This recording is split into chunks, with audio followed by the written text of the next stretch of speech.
Welcome everyone this afternoon to our next installment of the Legal Tech Institute CLE series. This program, of course, is Microsoft Word for lawyers and other law types. Of course, everybody in the legal community has to use some sort of word processing software, so this is really something for everybody. My name is Joe Lawson. I'm the Deputy Director of the Harris County Law Library. All right, so the question is, why do we need to learn Microsoft Word? According to the ABA Solo and Small Firm Legal Technology Guide, Microsoft Word is the leading word processing software, regardless of what business environment you're in or the legal environment as well. It's got very powerful tools for drafting, document assembly, collaboration, and cloud computing now that Office 365 is out. Additionally, it offers tools. Cloud-based computing requires things like encryption and other cybersecurity measures that attorneys have to implement because of confidentiality reasons. And Office 365 is one of the features that has that as one of its just built-in features. So it's a wonderful tool for attorneys who want to enter into cloud computing. If you want to know more about the cloud computing aspects, I encourage you to read that book. It's available in the law library. What we're going to talk about more today are more of the practical reasons why you need to learn Microsoft Word. Legal tech, of course, is no longer a novelty. It's a necessity in the legal community. And of course, that's a plug for every single Legal Technology Institute class that we teach here, but it's especially true for Microsoft Word. For example, the ABA recently, within the past 3 years, I think, put a comment on Model Rule of Professional Conduct 1.1, which is the competency rule that says you have to be up to date with all of the new technologies that might influence your legal practice and your clients. Of course, Microsoft Word is the basic tool that you use to put words on paper, so you have to be up to speed with that.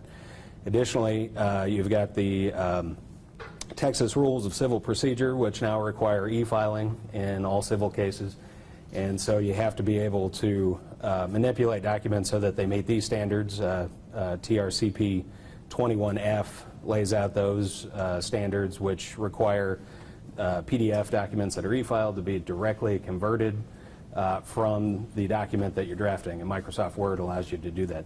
Additionally, the Judicial Council on Information Technology has released standards that are also incorporated into the Rules of Civil Procedure, which require certain things for PDF documents that you can do in Word. So we'll want to talk about that. Moving away from the actual rules, though, the marketplace is changing as well. I'm not sure if anyone is familiar with the legal tech audit that was put out by Mr. Casey Flaherty. He was in-house counsel for Kia Motors in 2014, and before he would hire any firm to work on legal matters for Kia Motors, he required them to do a quick tech audit to make sure that they weren't overbilling for simple tasks that you can do in Word, Excel, Adobe Acrobat, that sort of thing. What he found is that the 10 firms who would get Kia Motors business, so 10 of the largest firms in the country, failed the legal tech audit across the board. And these were young associates, partners who thought that they were very tech savvy as far as Microsoft Office went.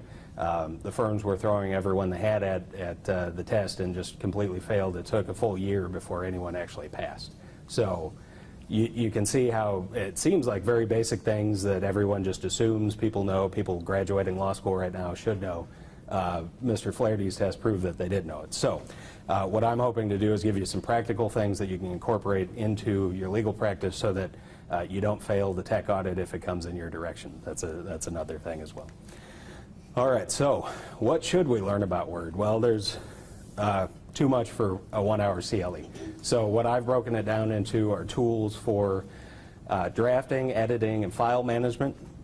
Most of these actually come from the tech audit, or they come from current awareness sources like the Lawyerist blog, which regularly posts posts that deal with legal tech that every attorney should know. So we're going to go step by step through each one of these. We're going to have screenshots, and I'm going to show you, how to complete each one of these tasks and how you can apply it to a legal practice. But first, let's talk about some basics. And our classes in the Legal Tech Institute at the Law Library are for everyone, so I just want to make sure that we're all talking in the same vocabulary when I'm explaining certain things. So I've put together some little videos here, and yes, these are my fingers. I apologize, I'm not a hand model. And I realized after I did this that I did not clean my keyboard before I did this. So anyway, but the first... yes, it's a realist. Thank you, Lynn. Yes, that's very true. So the first one here is an example of hotkeys. Anyone who used Commodore 64 or any other computer in the 1980s knows that a sequence of keys can do different things than if you hit those keys individually. So what I'm showing you here is how you can press Control-C in order to copy something. Okay. You press and hold down Control and then hit C, and that will copy whatever you've highlighted to your clipboard. Okay. So pretty basic, but there's a lot of different hotkeys that I'll be talking about for various things, so I just want to make sure everyone's clear on the terminology there. We've also got click and drag. I just saw something interesting that Microsoft, when it made Windows 95, put Solitaire as a free program into Windows 95, not to entertain people, but to try and coax them into learning how to click and drag, which was a new skill in 1995. So just want to make sure that everyone played enough Solitaire. And so you press on the left mouse button, drag, and that's how you can highlight something or drag a file to another folder, that sort of thing. Okay, and then right-click is extremely important. And I apologize if anybody's left-handed and uses a left-handed mouse. This is biased, so just reverse it if you are left-handed. But so the right-click feature, you simply move your finger to the other side of the mouse and click. Okay, everybody's good. Great, wonderful. All right. Additionally, the window that you're working in when you're working with Microsoft Word has a number of different parts. So I just want to get the terminology down that I'll be using. Some people argue about these sorts of things, and I don't know why, but you know, whatever. So the bottom part that you're actually drafting is called your document, of course, and then you have the toolbar at the top. Okay, that toolbar has lots and lots of different things on it, and this is usually what trips people up or keeps them away from learning this technology. But what we want to do is break it down into the different parts. So across the top of the toolbar, what you'll see are tabs. Each one of these tabs is sorted by subject, so if you're inserting something or if you're dealing with the page layout, very descriptive. So you click each one of these in order to get a different ribbon. The ribbon is just below the tab, and it has all the different buttons that you can use for the different functions to mark up your document. Okay, additionally, you have quick buttons at the very, very top of the screen. And that's where things like save, undo, redo, very commonly used tasks lie. Okay. All right, and then you have different types of buttons. So you have just a regular button, which I am using the bold typeface button as my example. If you click that once, it will bold something. If you click it again, it will unbold something. You also have buttons with options. So if it's got an arrow next to it, you can click the arrow to get more options. And that becomes very important when you get into more complicated tasks. Additionally, the buttons are sub-classified within the ribbon into a sub-ribbon. So those are separated into things like font, paragraph, styles, those sorts of things. So we'll talk about each one of those as we go along. Okay. And if you ever do something and your document goes completely haywire, please don't panic, just undo. And the way that you can do that is with a hotkey, Control-Z, and that will just revert your document back to the way it was before you did that last thing that you deleted everything, or whatever the case might be. Or you can go up to the quick buttons at the top and click Undo. As you can see, this is a button with options, and so if you click that down arrow, it will actually list every task that you just did. So if you type something, and then you bolded it, and then you deleted it all, you'll see a list of delete, bold, type. And you can undo each one of those individually, or you can do them all together. All right. So lawyers do not like to reinvent the wheel. One way to go about drafting, assuming you've already typed your document, the unique parts that you have to do in order to do your job, you can copy and paste or cut as well.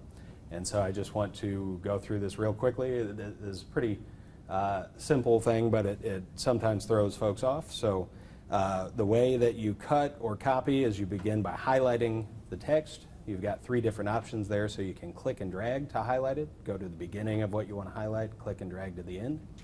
If it's just a word that you want to highlight, you can put the cursor over that word and double click. That will highlight the entire word.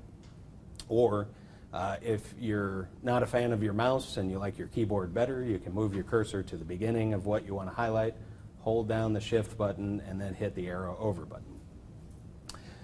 What you'll find is when you're highlighting things in Word, sometimes you'll notice at the very end you'll get a little space. And that little space is all of the markup formatting that goes along with whatever word you're highlighting. So if you highlight and you have that little space at the end, but you don't want it to be bolded or italicized or a new paragraph in wherever you're pasting, what you can do is highlight it, then hit the shift key and back one to get rid of that formatting space.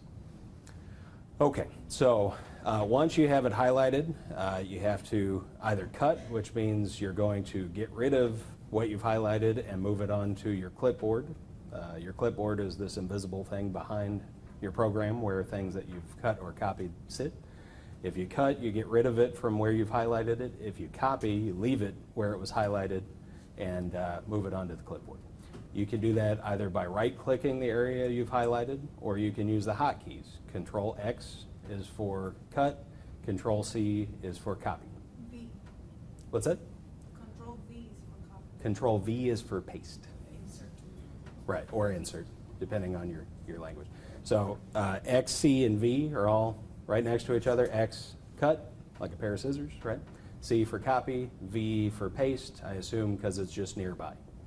I don't know why they came up with that one. Anyway, so once you have something cut or copied, like I said, it exists on that clipboard, which is the invisible little program. There are ways to get to it, but most of the time it's just invisible behind the window there. You want to paste. When you paste, you can hit Control-V, like you said, or you can, now what it's going to do if you hit Control-V is take all the letters, characters that you've copied, plus all the formatting, put it into your new document. Sometimes you just want the words, not the formatting. So the way that you can get just the words and not the formatting is to right-click the area where you want to paste something in your new document or farther down in the same document, and you have these paste options. Can everyone see this? It got a little small up here. But you have these paste options. The first one is to paste it with all of the formatting. The second one actually tries to merge the formatting. Of course, sometimes it gets it wrong. And then the capital letter A there means that you're pasting without any formatting whatsoever. So it just takes the words from wherever you've copied it. And so if you've ever pasted something and basically your entire document just went haywire, this happens all the time, the way you can avoid that is by using that third option just to paste the words and use all of the formatting from the new document or the new area of the document. Okay, so the danger of that though is if you have any hyperlinks, it'll get rid of them. If there is any formatting you wanted to keep, it's gone. So, you know, it's sort of a trade-off. What I would encourage you to do is try all 3, see which one works best for you. If it ends up doing something bad to your document, just hit Control-Z, try again. All right. Who knew copy and paste was so complicated, right? Okay, so another task from the legal tech audit is inserting hyperlinks. Has everyone inserted hyperlinks into a Word document before? All right. Oh, good. We got one. So when you insert a hyperlink, what you're going to do is highlight the text just like you did when you copied and pasted. You're going to right-click, move down the little menu that pops up to where it says hyperlink. So that part, they're not trying to hide it on you. What becomes complicated, though, is when the hyperlink window pops up, you have a number of different options. So the two options that a lot of people want to use are outside links. So things like URLs, that's your web address, so google.com, something like that. If you want to link directly to a web page that requires an internet connection, or if you want to hyperlink to an email, you'll get that little mail to command and then the email address, so that when you click on that link, it'll automatically open an Outlook message window. Has everyone seen that before, where you just click on the email address and it pops up? Okay. All right, so then you can also put internal links. So for example, or local links is a better way to describe it. So if you put a file path in, as I've put here, which is C Sam Houston file Sam Houston, right? Because we want to link directly to Sam Houston's biography for some reason. Then that will look at your local computer and open that file for you. So that's very useful if you're using something like a network drive to collaborate on. You don't want to just put in the email address, here, go see this file, and then make the person actually find the file. You can just put the hyperlink in so they can click it once, it opens the file. A lot of time-saving feature there. Yes, sir? Is there a limitation when you're using those internal hyperlinks? Because I've done it before where I had a long path on it, and so when I copied it over and inserted it on my email, it wouldn't turn into a hyperlink. But whenever there's a shorter one, the path is shorter, it always turns into a hyperlink. Sure. So you're talking about the automatic hyperlinking in an email. And yes, there are some limitations, and sometimes it's based on the characters used. So basically what it's trying to do is figure out what the actual link is. So if you've got things like dashes and spaces and ellipses or something like, or extra dots in there, it may only take part of the link. Okay. So this is actually the way to do it manually, so you make sure you get the entire link in the email. Thanks. All right, sure. And I don't think I said it. If you have questions, please just raise your hand and ask them. I'll be happy to answer as we go along.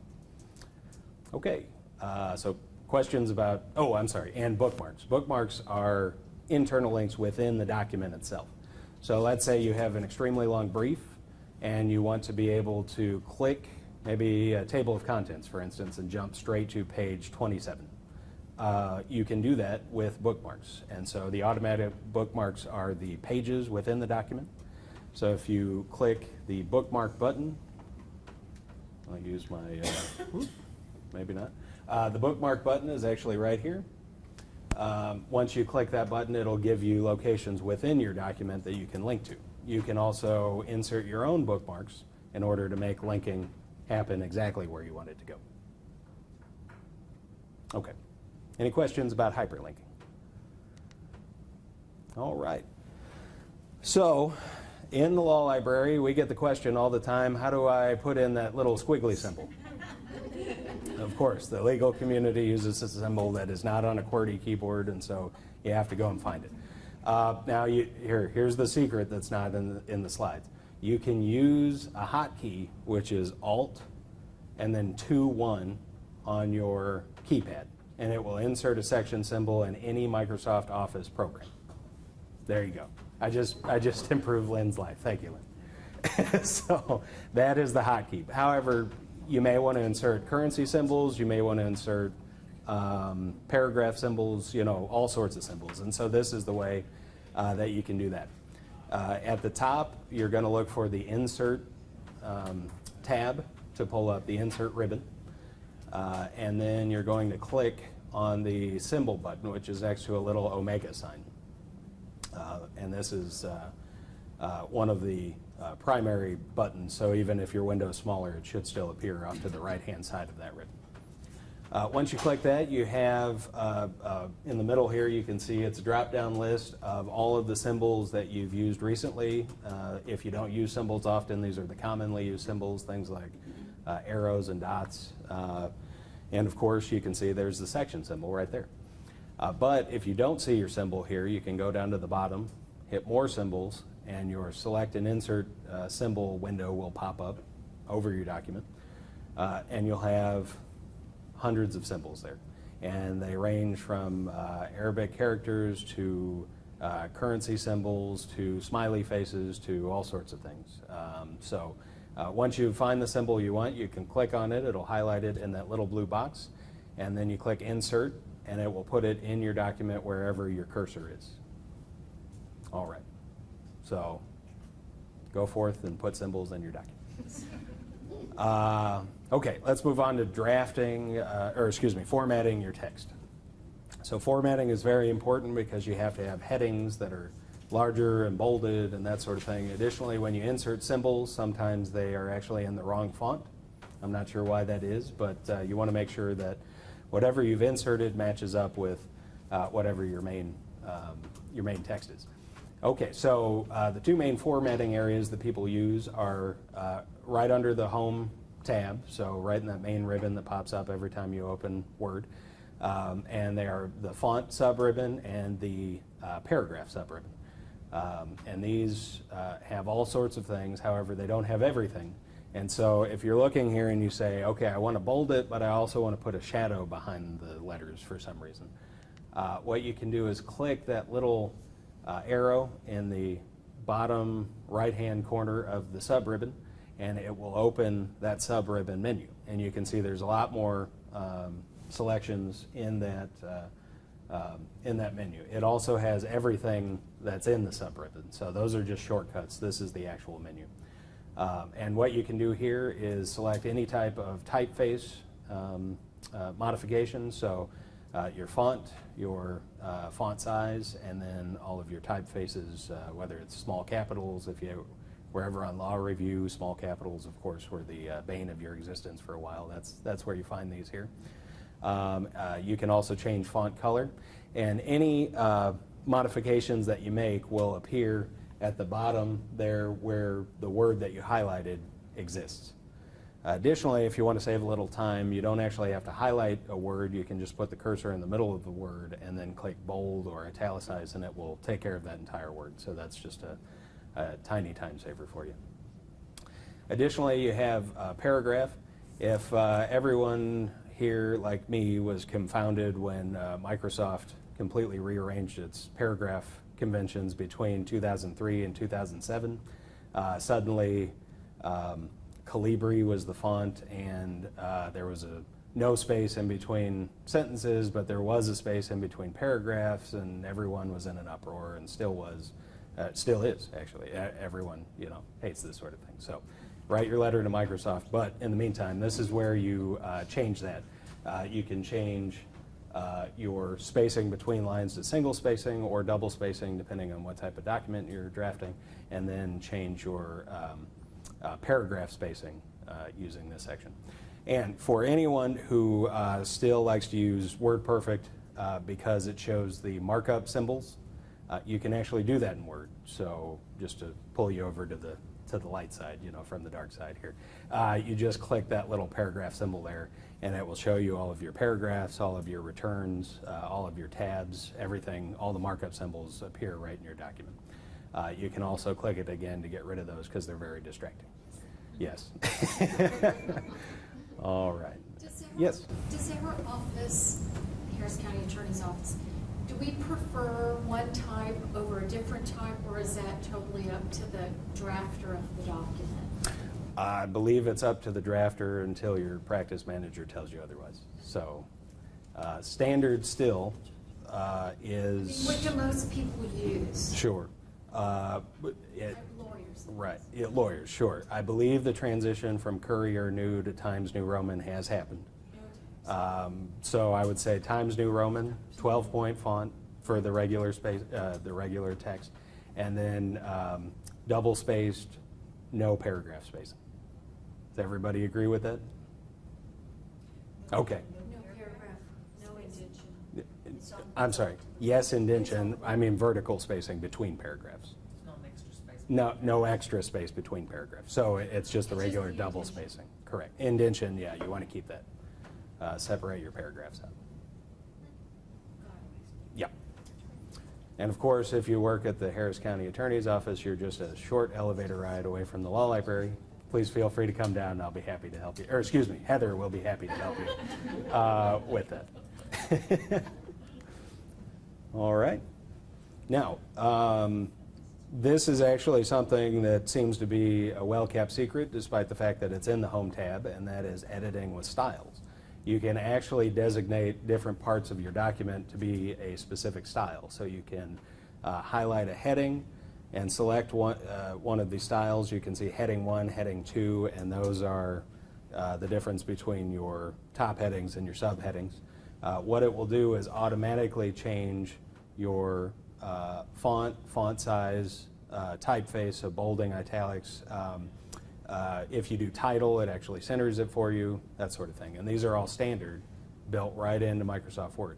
Additionally, what's fantastic about this, especially if you're drafting huge appellate briefs or briefs in support of motions for summary judgment, those sorts of things, is let's say you get to the end of your document and you say, oh, I meant to bold my heading 2s, my subheadings. Well, you have to go back through all however many pages, 50 pages or whatever it is, select, go up to your home ribbon, say bold, go down another page, select, bold, select, and it takes, a few minutes off of your life. Multiply that by the number of briefs that you draft over the course of your career, and you're losing years here, people. So what you want to do is make sure you designate your headings, and then you can go up and you see where it says change styles. You can actually use that to change whatever style you have. So if all of a sudden you want to bold all heading 2s or unbold all heading 2s, then you can do that in one fell swoop using styles. Okay, so the secret is out. You now know. All right, and now this, I hope, just blows your mind. Microsoft Word has put into just the standard software tools specifically for lawyers writing appellate briefs. Wow, yeah. I was surprised too. I actually found out about this from a Lawyerist post. It's lawyerist.com, fantastic blog. Put it into your Feedly if you haven't already. So when you're going through and you type out your citation in the body of your document, you can then highlight it and go up to your References tab, mark it as a citation. And when you select the Mark Citation button, the menu will pop up and you can mark separately cases, statutes, rules, treatises, the different sections that you're going to then have in your table of authorities, right? So it's actually, the tool is actually built how attorneys organize these types of citations. Once you go through and you select all of your citations, it automatically populates those into your menu. So if you have a short citation 5 pages later, you can just select from the previous citation in the mark or the select and mark menu there. And then that way it ties those citations together. So if you cite something on page 2 and page 7, this is how you link those together if it's the same case, right? Now, when you're done with your document, you can go back to your References tab, and right there it says Insert Table of Authorities. So you put your cursor at the top of your document where you want to insert your table of authorities, press this button, and it will automatically, in alphabetical order, I believe, no, I'm sorry, in citation order, create a table of authorities with separate cases, statutes, rules, treatises, all of the different sections here. Each section has its own heading, and it updates page numbers. So let's say you do this and then you go back and add a paragraph on page 2. It'll automatically take care of all the page number references in your table of authorities. So that way you don't have to, spend hours and hours on these sorts of things. Everybody happy they came today? Yes. Wonderful. Make this available to us. Can you send us that in an email? Oh, absolutely. And I'm sorry. So we do have a handout. It is the Law Practice Management Research Guide, which we have upstairs at the Harris County Law Library. Lots of great things in there as far as tech resources go. But the actual handout will be a PDF version of the slides that I will email to everybody. Since it's a Legal Tech Institute, I thought maybe a PDF emailed would be better than printed copies of the slides. I hope everyone agrees with me. But so just make sure that we have your email address. If you RSVP'd on the forum on our website, we already have it. If not, though, make sure that you write it down on the sign-up sheet outside, and I'll make sure that I get all of these slides to you as a PDF document. All right. Oh, I'm sorry, I skipped ahead. This is how you insert that table of authorities. Go back to your References tab, click Insert. It will pop up and ask you what you want to insert. If you click All, it will do those different sections for cases, statutes, rules. But you can also just select cases for some reason. If you just want a list of the cases that you cited, say you get a brief from opposing counsel in a Word document, which is of course a terrible idea, but let's say you do, then you can actually just go in here and get a list of all cases cited, so you can feed them through Shepherds and figure out what your arguments are going to look like. So that's how you do that. Okay, and that's how it appears in your document.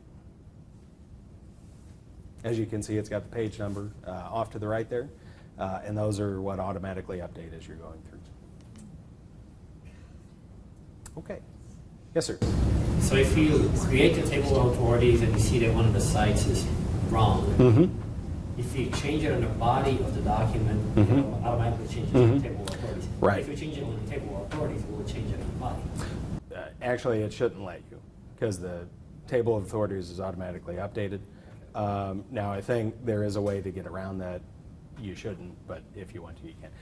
The way to do it, though, is to update it in the body, because what you've done when you highlighted it and said mark citation is actually put in markup characters or markup commands in there to say, when I update this, update it everywhere else that I've told you. Yeah. All right. So let's move on to editing.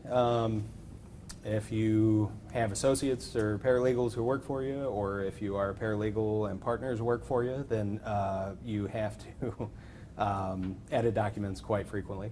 What you can do, one way to do it rather than just tearing up the document is just to add comments. That's one way that you can edit. The way you do that is through the Review tab in Microsoft Word. And what you can do is you can just insert a comment wherever the cursor is, or you can highlight the text that you're commenting on, and then hit the New Comment button there in the Review ribbon. It's all the way to the left. And then a little bubble will appear. And this will appear off to the side, off to the right-hand side of the document, with a line going back to the text that you've highlighted or the spot where you inserted that comment. What you can do then is type inside this bubble. So you can, what I said here was consider revising, right, the rules of civil procedure. Or you can type, the suggested revision, whatever you want to type in. What you'll notice is right after where it says comment, you'll see JDL1. And those are my initials. And the reason that it put those in there is because I did this on my computer, and then I saved it on my computer. Why that's important is if I then send this to a third party and they make comments, the comment bubble will appear in a different color and with different initials based on the metadata that's within their computer. Yes? Do you have to hit the track changes button before you can actually add a comment? For this, no. No, you can add comments without engaging the evil track changes button, and I'll tell you more about that in a second. But no, comments are independent of track changes, and you can see there's a little vertical line there that shows that they're in separate camps. So, so this makes it a great collaboration tool because you can see comments from different people along the line, depending on who looked at the document, who made comments. Additionally, you can right-click and delete a comment, or just select it and hit the delete button up there if you really don't like that comment and just want to get rid of it for future reference. That's also a good thing to do before you send something to a court or off to opposing counsel because, right, okay, thank you. All right, and for everybody watching at home, that was Peggy who just laughed. Okay, so comments, great things for collaboration and editing. Additionally, you can click the Track Changes button. What this does is it actually keeps track of all edits that are made to the document, and it will also highlight the words in different colors based on who has edited the document. So the red edits come from a partner, the blue edits come from an associate. Make sure you accept all the red edits, right? Right, okay, very important. So when you're doing track changes, as long as track changes button is highlighted in yellow, any change you make to the document will appear. So here I've replaced the word district with county. You can see district is now struck through, and county is underlined and in a red color. Additionally, the little line appears off to the right-hand side of the line that you have edited. So as you're going through the document, it's a lot easier to figure out what lines you're looking for edits. For instance, if somebody just changed a comma to a period, you know, that's going to be very tiny, and so that's extremely helpful to figure that out. Now, to save time, though, there's actually additional tools built in. Just to the right of where it says track changes, you also see accept, reject, previous and next. And so that allows you to move through your edits to the document when you use track changes. So if somebody sends you an edited document, you can actually go to accept if you want to accept or reject, and it will automatically incorporate or get rid of those changes. And then previous and next go to the next change in the document. So that helps you quickly get through the edits that are there. Yes? And after you, let's say you've accepted it and it made the change, but the line on the end doesn't go away, how do you get rid of that? Sure. Turn off track changes, and it should get rid of them. Right.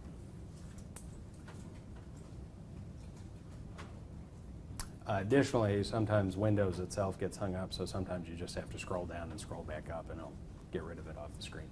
Very strange thing. All right. Any other questions about track changes?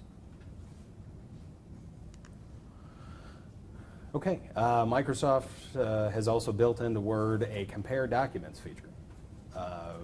If you send a contract off to counsel for another party and they make changes and they put the word not on page 17 and forget to tell you about it, you're still responsible if you have your client sign that contract, right? So this is a fantastic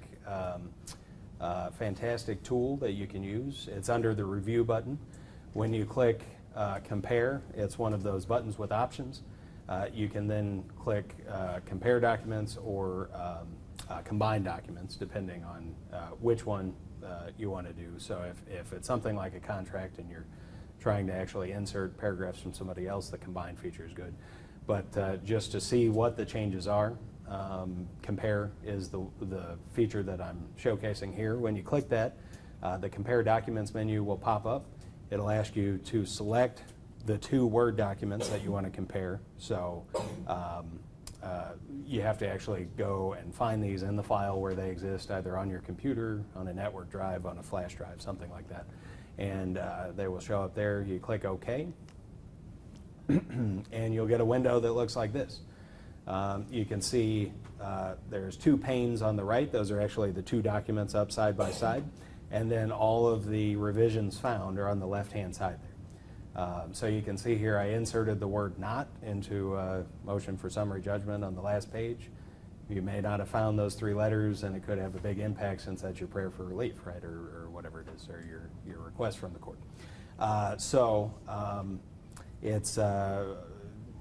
It's important to do, and it's great to have this feature, and it's really easy to use once you find it. So I encourage everyone to use that. Okay. Find and replace. This one was apparently one of the bigger ones that gave people fits on the legal tech audit, I guess. I've been using it since at least 2003. I hope everyone else has used it before. But if you hit Control F, you can pull up the Find window so that you can find instances of words in your document. If you look across the tabs there, though, you can also see Replace and go to Replace. Allows you to look for a specific term in a document, say a party name or a citation, something like that, and you can replace it with another term. So in this case, I'm looking for the term Houston, and I want to replace it with Lamar. So you have options along the bottom. You have 4 buttons. One is cancel, that just gets rid of the window, but Replace means that you replace the one instance highlighted on the document with the new word. Replace all means that you just want it to automatically go through the document and replace all of the instances of Houston with Lamar in this case, or whatever you have typed in. And that's a that's a good thing for automation, but it's sort of dumb automation. If you've misspelled Houston in one instance in the document, it won't knock that out. So you still have to proofread the document. If you don't want to replace this one instance of the word, you can just hit Find Next. It will leave the word in the document where it is and move on.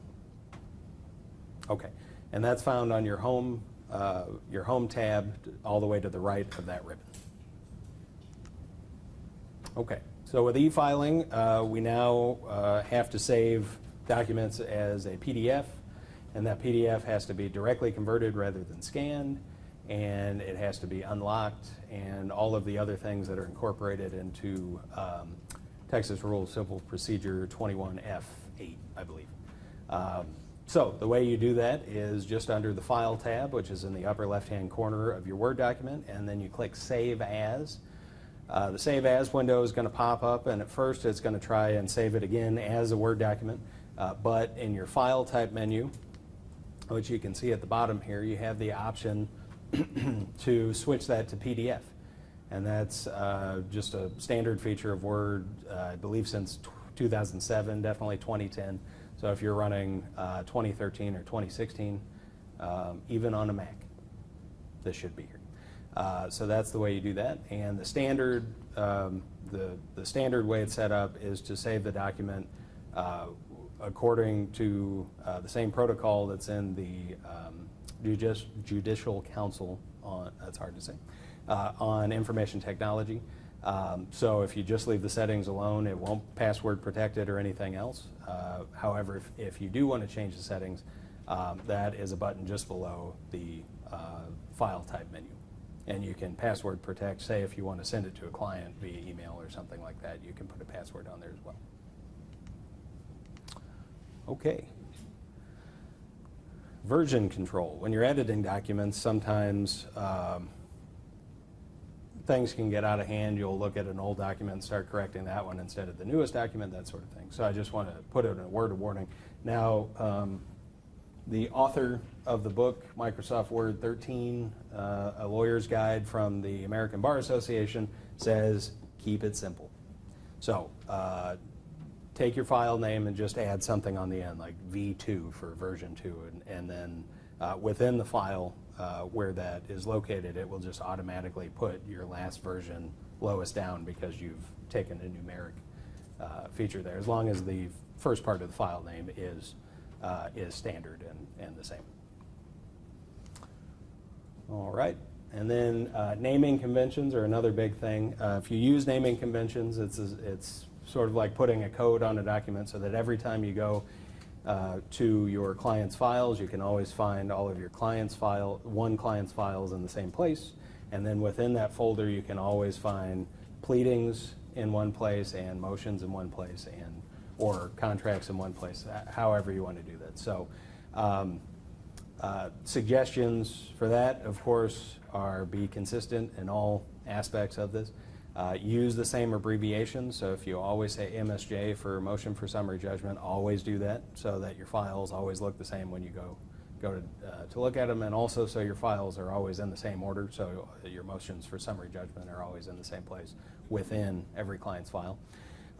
Additionally, the order that you put things in, so put the client number first if you want all client files to be together by client, and then put something like a dash or a space and then your abbreviation for what type of document it is.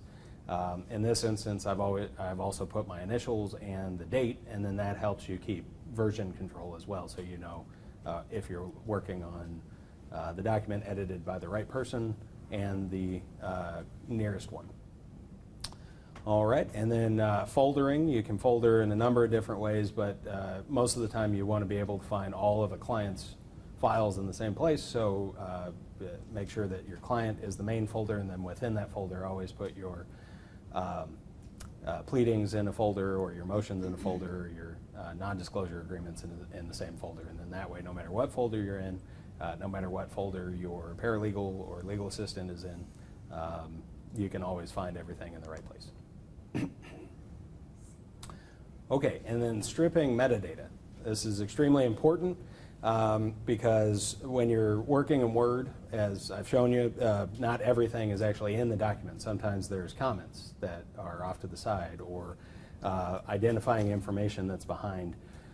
So for instance, if you, when you pop open your computer for the first time and it says, what's your name, and you say Rad Guy 16 or whatever, then that could be on every Word document that you put out, because your computer thinks that's your name and it puts it in the author field. Okay, so make sure you use your actual name is sort of the point there. But when you come up with a final version of a document that you're sending outside the office or you're sending off to a court, it's always a good idea to take a look at the metadata and take out any that is attached to your document. The way you do that is you go to the File tab. Below that, you'll see an Info menu selection. Within the Info, there are several buttons that you can choose from. One that you can, the one that applies to metadata is Check for Issues. And when you click on that, it's a button with options, so you'll get a number of different things. But Inspect Document allows Word to look at all aspects of the document, not just the content, but also all of the metadata. And then you'll get the document inspector window off to the right there, which actually has little checkboxes to say, what do you want to look for? So if you want to look for comments, that's a checkbox. If you want to look for author or computer information, that's another checkbox. So you want to make sure you go through and check all that you don't actually want to send to opposing counsel or to the court. All right, so once you actually select that, another window will pop up and it'll tell you what's happening with your document. So in this case, I do have a comment in this document, and so it has alerted me to that, and I have the option to click Remove All off to the right-hand side there. So that'll actually clean your document of all the comments that have been made by anyone who's edited it along the way. Word of warning, though, if that's your only copy of that document, then you'll lose those comments forever. There's no recycle bin for these. So what you might want to do is, before you get started on this, click Save As, and save it as a separate Word document that you can then clean the metadata on that and send off. So make sure you put something on there like final or for court or whatever it is. Okay, questions? Yes? When PDF is a saved PDF, does it automatically strip all the metadata? No. Now, it doesn't carry all metadata necessarily, but if you save as PDF, you can get things like author and description and other things that are hiding in the background. Yeah.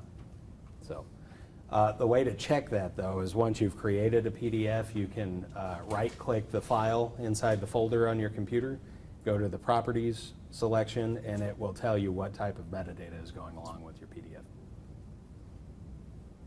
Can someone who's received your document that you have not stripped of metadata just go through that same process to see Yes. what's here?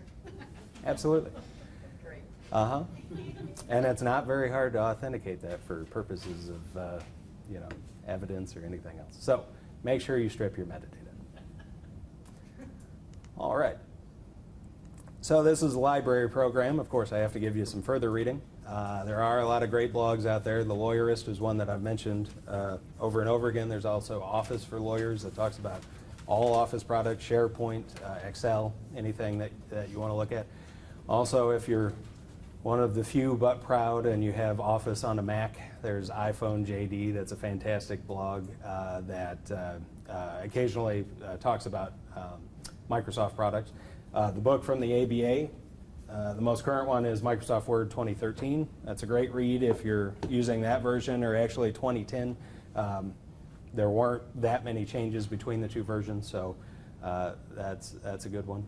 And then Microsoft website itself actually has support.microsoft.com, and you can type in questions about all sorts of Office products there. All right, and I encourage anyone who wants to learn more about legal tech to attend our future Legal Tech Institute programs. You can get free CLE credit for it. Additionally, we're putting these on our website, so if you know anybody who wants more CLE credit from the videos, please send them to that website there. And I'll open it up for any final questions if you have any. Yes, sir. When you were talking about formatting, when you were saying use the no spacing, would that be as opposed to normal? Well, normal is one of your styles, and you can actually change it to have the spacing that you want. When I was talking about spacing, there's two different types of spacing. There's the spacing between every line, and then there's the spacing between paragraphs. So when you actually hit the enter button, it'll put a different type of spacing in there. Standard, I believe, and I don't know a court rule that contradicts this, but no extra spacing between paragraphs, but double spacing between lines. And no spacing gets rid of that word. No, I'm sorry, the style no spacing gets rid of all spacing, so that includes line spacing. Right. How do you, pardon my ignorance, No, that's okay. Yep. if you're sitting there and you're doing a document and you realize there's some different spacing in paragraphs, how do you get a consistent spacing? You have a couple different options. First, you have to highlight the whole section that you want to modify. And then you can go up and apply a style to it if there's a style that you want to apply to that. If you want to do it manually, though, you can go to those font and paragraph sub-ribbons. And I can pull them back up here for you. But when you get to those sub-ribbons, any changes you make will apply to everything you've highlighted. So if you change the spacing, it will apply to that entire section. Okay, here we go. So these are the two sub-ribbons here. So in your paragraph sub-ribbon, you have this button here, and it has the lines and then the arrows pointing up and down. That's your line spacing. And so that's where you make changes to anything you've highlighted in your document. And if it has different formatting, so you've highlighted some with spacing, some with no spacing, all that sort of, any change you make will apply to everything that's highlighted regardless of its old formatting. But not outside the highlight. Not outside the highlighting, correct. Yep. And when you go to that little arrow thing there, Yes. then it lets you figure out what's happening with 10 point above, 6 point below. Precisely, yeah. You have to figure out all of that stuff. Right, and if you hit the menu button, which is on the bottom right-hand corner there, it will open the paragraph window just like this font window has opened, and it will show you all of the different spacing that's going on. So that's how you can edit what you've highlighted as well.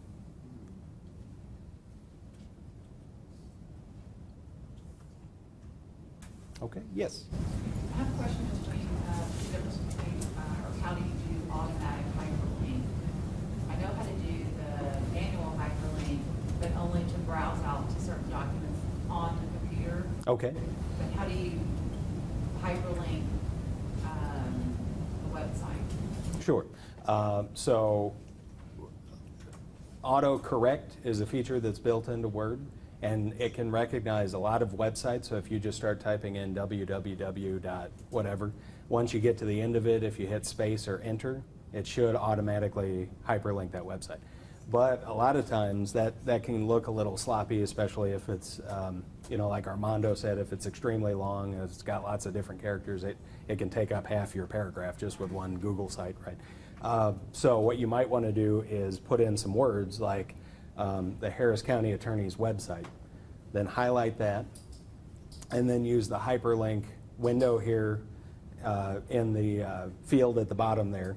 I'm not sure if you can see it, but right here at the bottom where you would type in your file path, it's the address field, you can just type a website in there.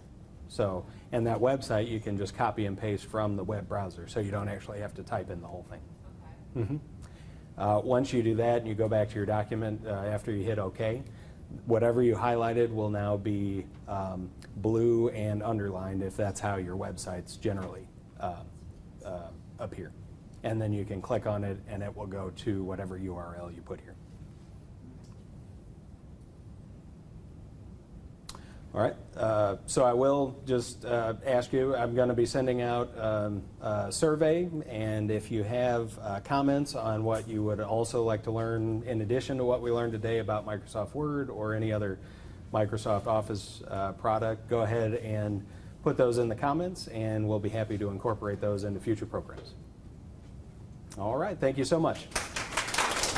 For more learning opportunities like this, including online tutorials and in-person training sessions, visit the Harris County Law Library's Legal Tech Institute website at www.harriscountylawlibrary.org/tech.